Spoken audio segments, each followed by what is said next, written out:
Hello दोस्तों, स्वागत है आप सभी का फिजिक्स संसार के इस लेटेस्ट वीडियो में। आज के इस वीडियो में आज का जो हमारा वीडियो है वो क्लास 10th फिजिक्स के जितने भी न्यूमेरिकल्स होते हैं 2019 के अंसाल पेपर को हम लोग इसमें सॉल्व करेंगे। जिसमें आज का जो हमारा सेट है वो 2019 का सेट नंबर 1 जिसका कोड 824 BJ है। हम लोग इस सेट के जितने भी फिजिक्स के न्यूमेरिकल हैं उन सारे न्यूमेरिकल प्रश्नों को इस वीडियो में हल करेंगे। तो अगर आपको ये सेट सॉल्व करना है, सारे क्वेश्चन आपको हल करने हैं, तो आप वीडियो को बिना स्किप किए पूरा जरूर देखें, जिससे आपको इस सेट से संबंधित जितने भी क्वेश्चन हैं वो आपको अच्छे से समझ में आ सके। तो चलिए शुरू करते हैं। जैसा कि पहला प्रश्न इसमें जो दिया गया है अंसाल पेपर में, इसमें दिया है 200 वोल्ट, जो जैसा कि हमने प्रश्न भी लिख दिया है, 200 वोल्ट 100 वाट बल्ब को यदि 100 वोल्ट पर प्रयोग किया जाए तो बल्ब की शक्ति कितनी होगी। ये 1 नंबर का क्वेश्चन है, लेकिन इसको आपको सॉल्व करना पड़ेगा, तभी आप इसका आंसर बता पाएंगे। 200 वोल्ट 100 वाट बल्ब को, मतलब ये जो 200 वोल्ट 100 वाट दिया गया है ये बल्ब पर लिखा गया है, यानी बल्ब की जो कैपेसिटी है, यानी एक प्रकार से आप मान सकते हो कि बल्ब जो है वो 200 वोल्ट पर संचालित होता है और 100 वाट उसकी क्या है, क्षमता है, ठीक, उसका पावर है। यदि उसको 100 वोल्ट पर ही जोड़ा जाए, प्रयोग किया जाए, मतलब 100 वोल्टेज ही उस पर प्रवाहित किया जाए, तो आपको बताना है कि बल्ब की शक्ति कितनी होगी। तो शक्ति का सिंपल सा सूत्र आप लोग पढ़े हैं, पावर इज इक्वल टू होता है voltage into I, V equal to V into I. लेकिन आपको यहाँ पर ना तो V मालूम है, V तो आपको दिया है, लेकिन I आपको यहाँ पर मालूम नहीं है कि कितनी धारा प्रवाहित हो रही है, तो इस सूत्र का उपयोग आप कर नहीं सकते। तो यहाँ पर हम लोग क्या करेंगे, जो आपका 200 वोल्ट और 100 वाट दिया गया, इसकी सहायता से हम लोग बल्ब का रेजिस्टेंस निकाल लेते हैं। अगर हमें रेजिस्टेंस मिल जाएगा तो हम लोग एक सूत्र पढ़ते हैं इसी का।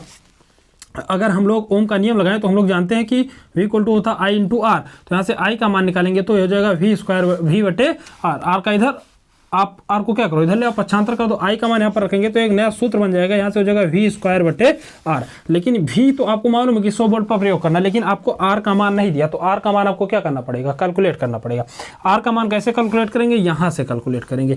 यहाँ पर आपको दिया क्या गया है, यहाँ पर दिया गया विभव दिया गया है कितना, 200 वोल्ट, ठीक, और पावर दिया है कितना, पावर दिया आपका 100 वाट। तो यहाँ से रेजिस्टेंस हम इसी सूत्र का यूज़ करके निकालेंगे। तो यहाँ से अगर हम लोग रेजिस्टेंस निकालें तो यहाँ से P का मान आपका हो जाएगा 100 बराबर, यहाँ से V का मान कितना है 200, तो हो जाएगा 200 का स्क्वायर और बटे रेजिस्टेंस कितना है, रेजिस्टेंस आपको यहाँ से कैलकुलेट करना। तो रेजिस्टेंस को इधर ले आओ, इसको इधर ले चलो, तो हो जाएगा 200 स्क्वायर करेंगे तो हो जाएगा 2 दूना 4, यानी हो जाएगा ये आपका 40,000 और बटे यहाँ से हो जाएगा आपका 100, यहाँ से 2 जीरो से 2 जीरो कैंसिल, तो रेजिस्टेंस यहाँ से आपका आ गया 400 ओम।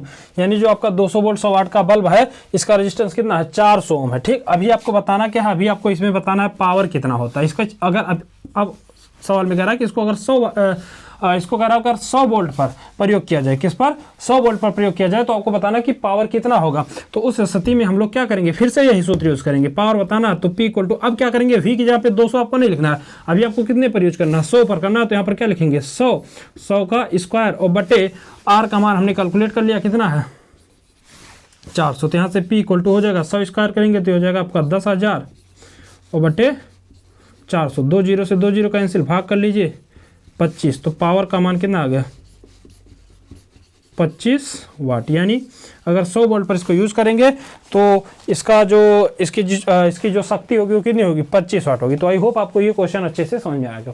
इसका अगर आप स्क्रीनशॉट लेना चाहते हैं तो स्क्रीनशॉट ले लीजिए। दूसरा प्रश्न देखते हैं इसी सेट का, दूसरा जो न्यूमेरिकल, केवल हम लोग इस वीडियो में न्यूमेरिकल को ही सॉल्व करेंगे, थ्योरी आप बुक से पढ़ लीजिएगा। कह रहा है कि निर्वात में प्रकाश की चाल 3 × 10⁸ मीटर प्रति सेकंड है। यानी आपको प्रकाश की चाल दिया है, तो प्रकाश की चाल को हम लोग C से प्रदर्शित करते हैं। C बराबर है आपका 3 × 10⁸ मीटर प्रति सेकंड, ठीक। तो कांच में जिसका अपर्तनांक 1.5, यहाँ पर कांच का अपर्तनांक यानी Ng अपर्तनांक को प्रदर्शित करता है, G फॉर होता ग्लास, तो Ng का मान दिया है 1.5। अब कह रहा है कि प्रकाश की चाल ज्ञात कीजिए, किसमें, तो कांच में प्रकाश की चाल, यानी कांच में प्रकाश की चाल को आपको क्या करना है, बताना है कि कितना होता है। तो कांच में प्रकाश की चाल को हम लोग क्या करते हैं, मान लेते हैं कि स्मॉल v है, कांच में प्रकाश की चाल कितनी है, स्मॉल v है, इसको हम लोग मान लेते हैं। अब आपको एक रिलेशन पढ़ाया गया होगा अपर्तनांक और प्रकाश की चाल में संबंध, जो कि होता है n बराबर C बटे V।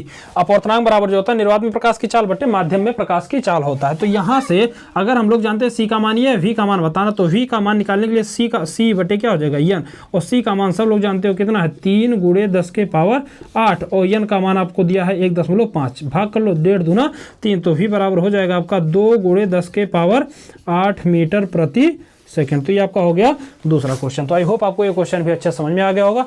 स्क्रीनशॉट लेना चाहते हैं तो स्क्रीनशॉट ले लें। तीसरा प्रश्न कह रहा है कि निम्न परिपथ में ए और बी बिंदुओं के बीच का तुल्य प्रतिरोध, जैसा कि एक आपको सर्किट दिया है, यहाँ पर एक बिंदु ए है, यहाँ पर एक बिंदु बी है, आपको बताना है कि ए और बी के बीच का जो टोटल प्रतिरोध है वो कितना है। तो इसको हम लोग सॉल्व करते हैं। यहाँ पर आपको पहले मालूम होना चाहिए कि ये तीनों प्रतिरोध किस क्रम में है। तो अगर आप फिगर देखो तो यहाँ पर ये 1 ओम और ये 1 ओम, ये दोनों आपका समांतर क्रम में है, जबकि इन दोनों के सीरीज में आपका 0.5 है। तो सबसे पहले हम क्या करेंगे, इन दोनों को हल करेंगे और ये दोनों है समांतर में, तो इन दोनों को समांतर क्रम में जोड़ेंगे। तो यहाँ से आपको रेजिस्टेंस मिल जाएगा 1/r बराबर 1/1 धन 1/1। समांतर क्रम संयोजन का सूत्र आपको पढ़ाया गया है, 1/r बराबर होता है 1/r1 धन 1/r2 धन डॉट डॉट डॉट, जितने होते हैं ऐसे आपको जोड़ लेना है। ठीक, तो यहाँ से पहला आपका 1 है, दूसरा भी 1 है, तो यहाँ से हो जाएगा 1/r बराबर 1/1 का मान 1 और 1/1 का मान भी क्या होता है 1। तो 1 हो जाएगा आपका 2, तो 1/r बराबर हो जाएगा आपका हर समान अंश जुड़ जाएगा। तो यहाँ पर है आपका ये हो जाएगा 2, क्रॉस मल्टीप्लाई कर लेंगे तो यहाँ से जो आपका r का मान निकालना है ना, तो r का जो मान आ जाएगा वो हो जाएगा 1/2, अपोजिट हो जाएगा। ठीक, क्रॉस मल्टीप्लाई इसका इसमें इसका इसमें, तो 2r बराबर 1 और r बराबर हो जाएगा 1/2। तो ये दोनों मिलकर के कितना बना रहे हैं, ये दोनों मिलकर के 1/2 ओम, और ये भी आपका क्या है, ये भी 1/2 है। 0.5 का मतलब होता है 1/2। अब इसमें भाग कर ले तो इसका मान कितना आ गया 0.5 ओम। ठीक, अब ये तो हो गया 0.5 ओम टोटल, और ये भी क्या है 0.5 ओम। तो ए बी के बीच का तुल्य प्रतिरोध, ए बी के बीच का तुल्य प्रतिरोध, कुल प्रतिरोध अगर निकालेंगे तो ये आपका हो जाएगा, ये आपका हो जाएगा ये भी 0.5, ये भी 0.5, तो यहाँ से हो जाएगा r बराबर 0.5 और धन 0.5। अब इसको सिंपली कहाँ जोड़ रहे हैं, अब ये हो गया सीरीज में, श्रेणी क्रम में, ये और ये दोनों हो गया श्रेणी क्रम में। श्रेणी क्रम संयोजन का सूत्र होता है r बराबर r1 धन r2 धन डॉट डॉट डॉट, इस प्रकार से। तो ये दोनों जुड़ जाएंगे तो r बराबर हो जाएगा 5 5 10, तो ये हो जाएगा 1.0 ओम, यानी इन दोनों के बीच का जो टोटल प्रतिरोध है वो कितना है, वो आपका 1 ओम है। तो आई होप आपको ये भी अच्छे से समझ में आ गया होगा। स्क्रीनशॉट लेना चाहें तो आप इसको स्क्रीनशॉट ले लीजिए। इसको प्रश्न देखिए, अगला प्रश्न दिया है कि 1 सारे न्यूमेरिकल हम लोग इस सेट के सॉल्व करेंगे। यहाँ पर दिया है कि 1.5 वोल्ट के एक सेल का आंतरिक प्रतिरोध 0.5 ओम है, तो इस सेल द्वारा प्राप्त अधिकतम धारा का मान क्या होगा। 2 नंबर का ये सवाल है और बहुत सिंपल सा सवाल है। जो चीज़ें दी गई होती है उसको नोट करते हैं। सबसे पहले जो दिया गया है उसको नोट करेंगे। क्या क्या दिया है इसमें, इसमें दिया है 1.5 वोल्ट, वोल्ट मात्रक होता है विभव का, यानी विभव दिया है जो कि कितना 1.5 वोल्ट। ठीक, सेल का आंतरिक प्रतिरोध जो है 0.5, आंतरिक प्रतिरोध यानी रेजिस्टेंस दिया है, रेजिस्टेंस का मान दिया है 0.5 ओम। ठीक, प्रतिरोध दिया। इस सेल द्वारा प्राप्त अधिकतम धारा यानी I का मान पूछ रहा है। तो सिंपल सी बात, आप ओम का नियम पढ़े, ओम के नियम के अनुसार सब लोग जानते हैं I इंटू R, तो I बराबर हो जाएगा आपका V अपान R। तो यहाँ से हो जाएगा I का मान, V का मान है आपका 1.5 और बटे हो जाएगा 0.5, भाग करेंगे तो ये आपका आ जाएगा 3, तो I इक्वल टू हो जाएगा 3 एम्पियर, यानी कितनी धारा प्रवाहित हो रही है, तो 3 एम्पियर की धारा प्रवाहित हो रही है। ठीक, अगला क्वेश्चन, ये क्वेश्चन आपका 4 नंबर में है। ठीक, हाँ, ये क्वेश्चन आपका 4 नंबर के लिए है। तो 4 नंबर के लिए लेकिन बहुत सिंपल, देखो क्या कह रहा है, ये प्रकाशिकी का क्वेश्चन है। एक 5 सेंटीमीटर लंबी वस्तु 10 सेंटीमीटर फोकस दूरी के एक अवतल लेंस के मुख्य अक्ष के लंबवत 20 सेंटीमीटर की दूरी पर रखी है, तो प्रतिबिंब की प्रकृति, स्थिति और आकार ज्ञात कीजिए। इसमें 3 चीजें बतानी है, एक तो बताना कि प्रकृति, दूसरा बताना स्थिति की कहाँ पर बनेगा, और तीसरा आकार बताना है कि छोटा बढ़ेगा बड़ा बनेगा, यानी उसकी लंबाई कितनी है, प्रतिबिंब की लंबाई कितनी है आपको कैलकुलेट करना। क्या दिया, 5 सेंटीमीटर लंबी वस्तु, यानी वस्तु की लंबाई दिया, वस्तु की लंबाई को हम लोग प्रदर्शित करते हैं ओ से, जो कि है कितना 5 सेंटीमीटर, ओ मतलब ऑब्जेक्ट होता है। ठीक, 10 सेंटीमीटर फोकस दूरी के, फोकस दूरी दिया किसका, उत्तल लेंस का, उत्तल लेंस की फोकस दूरी जो होती है वो पॉजिटिव होती है, तो एफ का मान हो गया आपका 10 सेंटीमीटर। ठीक, उत्तल लेंस के मुख्य अक्ष के लंबवत 20 सेंटीमीटर की दूरी पर रखिए। कितनी दूरी पर, वस्तु की दूरी दिया है u का मान, और u का मान हमेशा चिन्ह परिपाटी के नियम के अनुसार माइनस में होता है, जो कि माइनस का 20 सेंटीमीटर रखी है। तो प्रतिबिंब की प्रकृति, प्रतिबिंब की प्रकृति बताना है कि किस प्रकार का होगा, आभासी वास्तविक, ये चीजें बतानी होती हैं।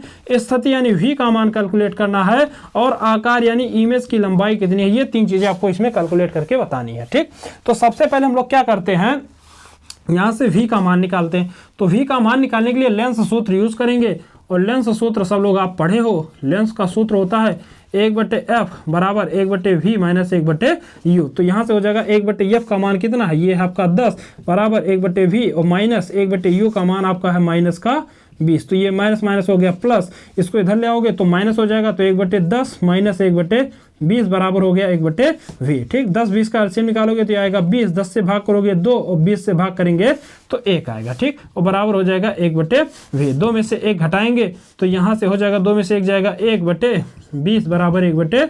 कैलकुलेट करें, क्रॉस मल्टीप्लाई कर लीजिए तो यहाँ से जो v का मान आ गया वो कितना आया 20 सेंटीमीटर।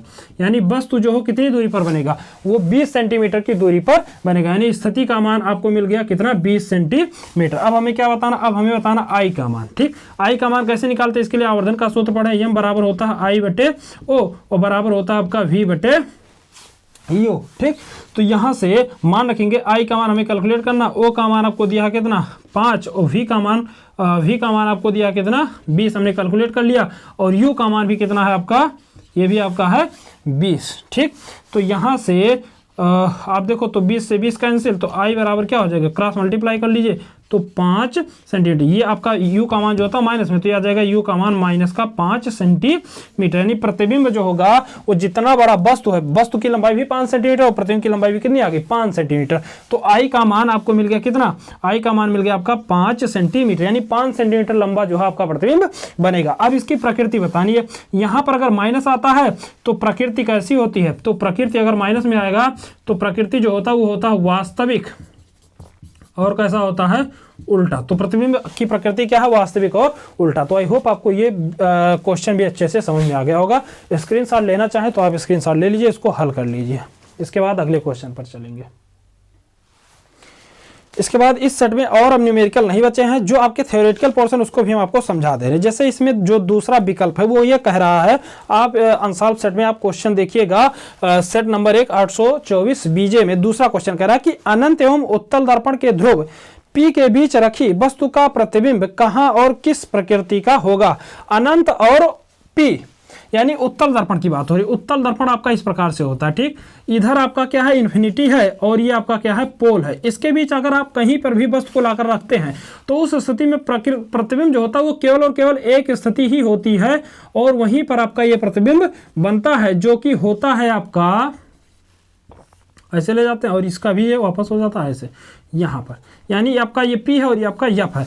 तो इसमें अगर आंसर की बात करें तो इसमें दर्पण के पीछे P और F के बीच, P और F के बीच आभासी और सीधा बनेगा। ठीक, तो इसमें आपका जो आपका पहला ऑप्शन है दर्पण के पीछे P और F के बीच, ये आपका करेक्ट होगा। ठीक, इसके बाद अगला जो क्वेश्चन है वो कह रहा है कि दूरदृष्टि दोष को परिभाषित कीजिए और इसको दूर करने के लिए आप किस प्रकार का लेंस प्रयोग करेंगे। दूरदृष्टि दोष क्या होता है, तो आपको मानव में दृष्टि दोष पढ़ाया गया होता है। दूरदृष्टि दोष ऐसा दृष्टि दोष होता है जिसमें व्यक्ति को दूर की वस्तुएं दिखाई देती हैं और नजदीक की वस्तु दिखाई नहीं देती, उसको हम लोग दूरदृष्टि दोष कहते हैं। तो इतना केवल आपको लिखना, 4 नंबर का यह प्रश्न है कि दूरदृष्टि दोष ऐसा दृष्टि दोष जिसमें व्यक्ति को दूर की वस्तुएं दिखाई देती है, पास की वस्तु दिखाई नहीं देती है, उसको हम लोग दूरदृष्टि दोष कहते हैं। और इसको दूर करने के लिए हम उत्तल लेंस का उपयोग किया जाता है। ठीक, तो इसको दूर, इसका निवारण पूछेगा तो आप बताएंगे इसको दूर करने के लिए उत्तल लेंस का उपयोग किया जाता है। ठीक, इसके बाद इसमें जो दूसरा प्रश्न है 2 नंबर के लिए वो है स्वच्छ आकाश का रंग नीला क्यों होता है।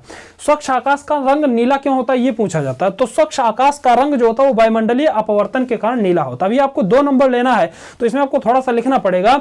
लिखेंगे ऐसे कि जब सूर्य का प्रकाश पृथ्वी के वायुमंडल में प्रवेश करता है तो पृथ्वी वायुमंडल में उपस्थित धूल के कण, धुएं के कण, गैसों आदि के कणों के कारण उससे क्या होता है, उसमें प्रकाश की किरणों का परिकीर्णन हो जाता है, जिसमें बैगनी रंग का प्रकाश जो होता है वो सबसे ज्यादा आकाश में, वायुमंडल में फैल जाता है, इसलिए हमें आकाश क्या होता है नीला दिखाई देता है। तो सिंपली आप केवल इतना समझ लीजिए कि प्रकाश के परिकीर्णन के कारण ही आकाश जो होता है हमें नीला दिखाई देता है। ठीक, तो ये आपका दूसरा हो गया।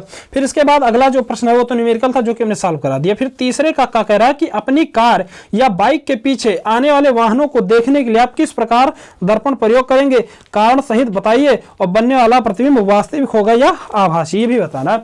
तो कार और बाइक में पीछे की वस्तुओं को देखने के लिए आपने पढ़ा होगा हम लोग उत्तल दर्पण का उपयोग करते हैं। उत्तल दर्पण का उपयोग क्यों करते हैं, इसके पीछे कारण है। उत्तल दर्पण जो होता है वो हमेशा वस्तु का छोटा और छोटा, आभासी और सीधा प्रतिबिंब बनाता है। जैसा कि यहाँ पर हमने किरण आरेख भी बना दिया। उत्तल दर्पण का उपयोग क्यों करते हैं, कारण भी पूछा है। कह रहा है कि कार और बाइक में उत्तल दर्पण का उपयोग पीछे की वस्तुओं को देखने के लिए क्यों करते हैं, तो आपको यह बताना है कि उत्तल दर्पण का उपयोग इसलिए किया जाता है क्योंकि उत्तल दर्पण जो होता है वो वस्तु का आभासी, उल्टा, आभासी, सीधा और वस्तु से छोटा प्रतिबिंब बनाता है। तो इसीलिए इसका उपयोग जो है हम लोग गाड़ियों में पीछे की वस्तुओं को देखने के लिए करते हैं। ठीक, इसके बाद एक न्यूमेरिकल था जो कि ये न्यूमेरिकल है, इसको हमने करा दिया।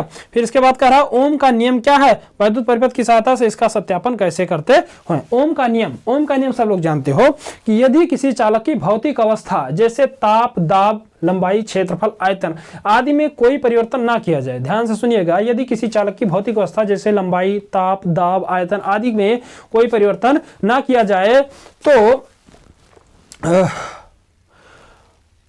उस चालक के सिरों पर लगाया गया विभवांतर उसमें प्रवाहित होने वाली धारा के अनुक्रमानुपाती होता है। अर्थात इसका हम लोग एक सूत्र पढ़ते हैं जो कि यहां पर आपको लिखा गया V = I × R। ठीक, इसके बाद आपसे कह रहा है कि लेंस की क्षमता से आप क्या समझते हैं, और यदि लेंस की क्षमता 2 डायोप्टर है तो इसकी फोकस दूरी और प्रकृति क्या होगी। लेंस की क्षमता क्या होती है, तो किसी भी लेंस के द्वारा प्रकाश की किरण को मोड़ने की जो क्षमता होती है उसी को हम लोग क्या कहते हैं, लेंस की क्षमता कहते हैं। ठीक, तो इतना आपको लिखना है कि लेंस की क्षमता वह किसी भी लेंस के द्वारा प्रकाश की किरण को मोड़ने की क्षमता लेंस की क्षमता कहलाती है। अब कह रहा है इसमें एक कोई लेंस है, उसकी क्षमता दी गई है -2 डायोप्टर।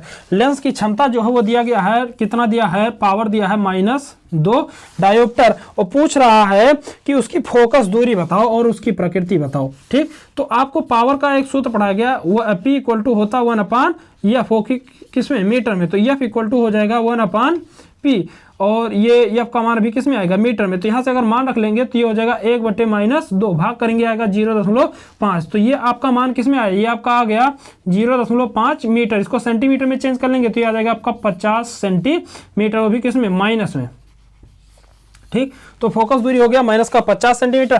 कह रहा है इसकी प्रकृति में आपको बताना कि अभिसारी है कि अपसारी है। तो माइनस जो होता है वो अवतल दर्पण का होता है फोकस दूरी, और अवतल दर्पण जो होता है वो होता अभिसारी। अवतल दर्पण कैसा होता है, अभिसारी। तो यहाँ पर दर्पण की लेंस की बात हो रही है, लेंस की बात हो रही है। तो यहाँ पर जो लेंस है वो कौन सा लेंस होगा, अवतल लेंस होगा। इसी को हम लोग क्या बोलते हैं, अभिसारी बोलते हैं, और माफ करना इसको अपसारी बोलते हैं। अवतल लेंस को क्या बोलते हैं, अपसारी। तो यहाँ पर लेंस की प्रकृति क्या होगी, अपसारी होगी, और फोकस दूरी क्या होगी, -50 सेंटीमीटर। तो आई होप आपको ये सेट अच्छे से समझ में आ गया होगा। अगर आपको वीडियो अच्छा लगा हो तो चैनल को सब्सक्राइब कीजिए, वीडियो को लाइक कीजिए। मिलते हैं अगले वीडियो में अगले सेट के साथ, तब तक के लिए जय हिंद।